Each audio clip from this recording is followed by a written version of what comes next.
Kazakhstan and China are enjoying an increasingly close business relationship. Street markets like this have always been flooded with cheap Chinese products. The border with China is just a few hours' drive from here, Almaty, the commercial capital.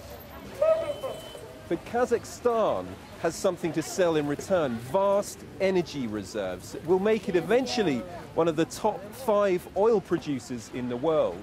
That, and its willingness to do business, makes it the richest economy in Central Asia.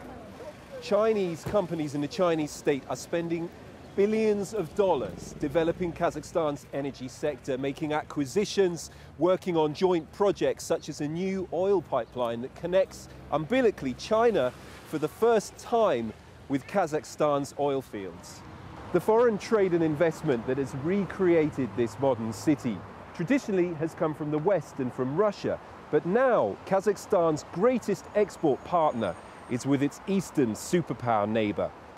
Chinese companies are also investing in Kazakh infrastructure like road and rail networks, and companies are also buying stakes in other sectors like uranium production and hydropower. Events that are happening in North Africa and the Middle East are having a major impact on global oil prices, and it demonstrates why China considers it wise to tap into Central Asian energy reserves for its long-term security. Political rallies in Bahrain continue unabated. Pro-democracy protesters have begun another day of their sit-in at the Pearl Roundabout in the capital, Manama.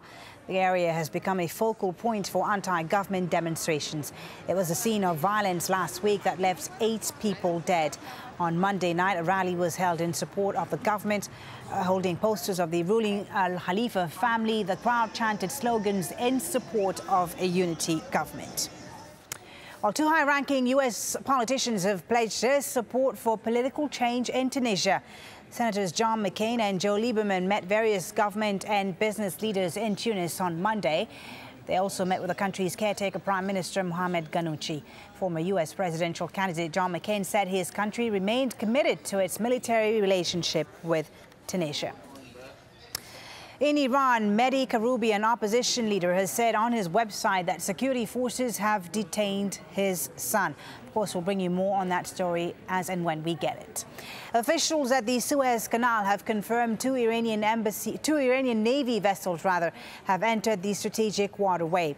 They're the first Iranian Navy ships to pass through the canal since the Iranian Revolution in 1979.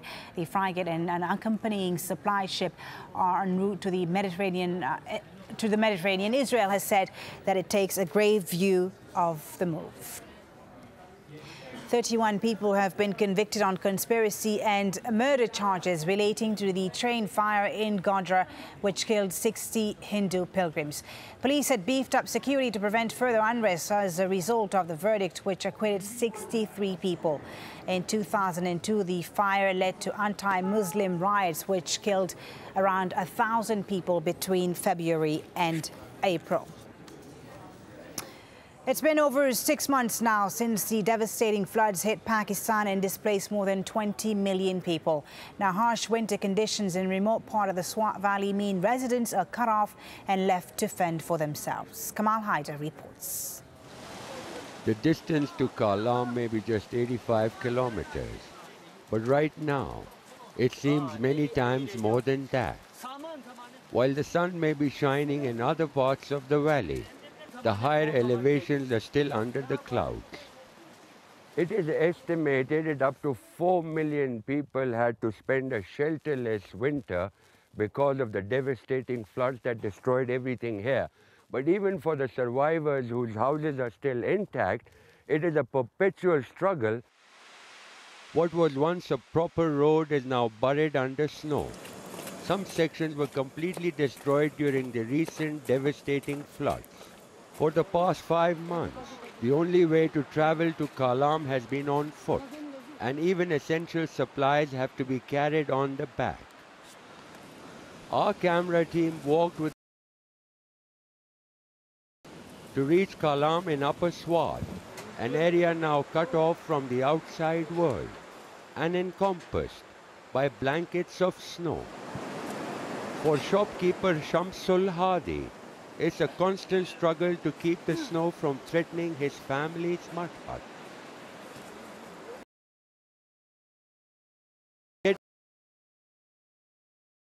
in rations for his shop. The cold already claimed the life of his 7-year-old son. We don't even have the basic necessities of life. We are facing starvation. No medical,